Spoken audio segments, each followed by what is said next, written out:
দেখো বন্ধু, যদি তুমি নিজের মতো করে চলতে পারো, নিজের মতো করে বাঁচতে পারো, তাহলে জীবনে সুখী হবে। আর যদি তুমি অন্য কারোর কথা মতো চলো, অন্য কারোর কথা শোনো, তার মতো করে চলার চেষ্টা করো, তাহলে জীবনে সুখী হবে না।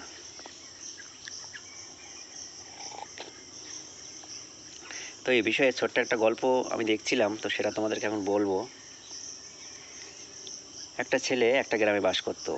সে লেখাপড়ায় খুবই ভালো।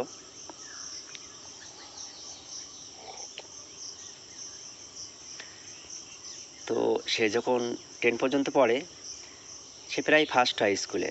তো তার গ্রামের লোক তাকে নিয়ে বিশাল গর্ব করে যে সে একসময় অনেক বড় হবে, তা গ্রামের মুখ উজ্জ্বল করবে। তারপর যখন 11-12 ভর্তি হয়, তখন সে বাইরে চলে যায়।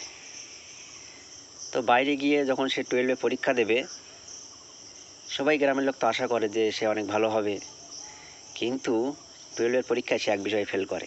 তারপরে সে গ্রামে ফিরে আসে, গ্রামের লোক তাকে নিয়ে অনেক হাসি তামাশা করতে থাকে। যখন সে বাইরে বের হয়, তখন অনেকেই হাতে তালি দেয় যে দেখ কী ছিল আর এখন কি হয়েছে, ফেল করে বসে আছে বাড়ি। তো এইসব নিয়ে তখন সে একটা ডিপ্রেশনে ভোগে আর কি। নিজের মতো করে চলতে পারে না, হাসি খুশি থাকতে পারে না। তখন সে তার এক পাশের এক গুরু যে আছে তার কাছে যায়। সেখানে গিয়ে বিষয়টা বলে।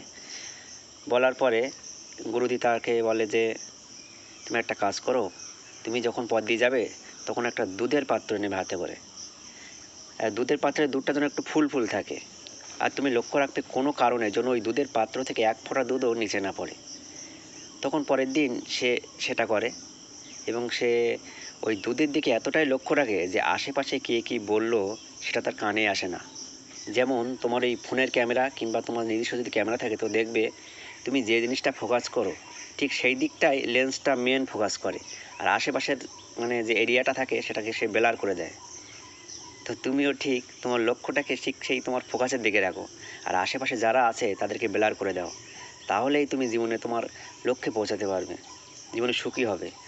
আর নতুবা ওই সবাই কে কী বললো এগুলো শুনতে শুনতে না তোমার কান ঝালাপালা হয়ে যাবে। তো আশা করি আমার কথাটা তুমি বুঝতে পেরেছো। তো আশেপাশে কারোর কথা না শুনে নিজের মতো চলো, দেখবে জীবনে অনেক সুখী হবে।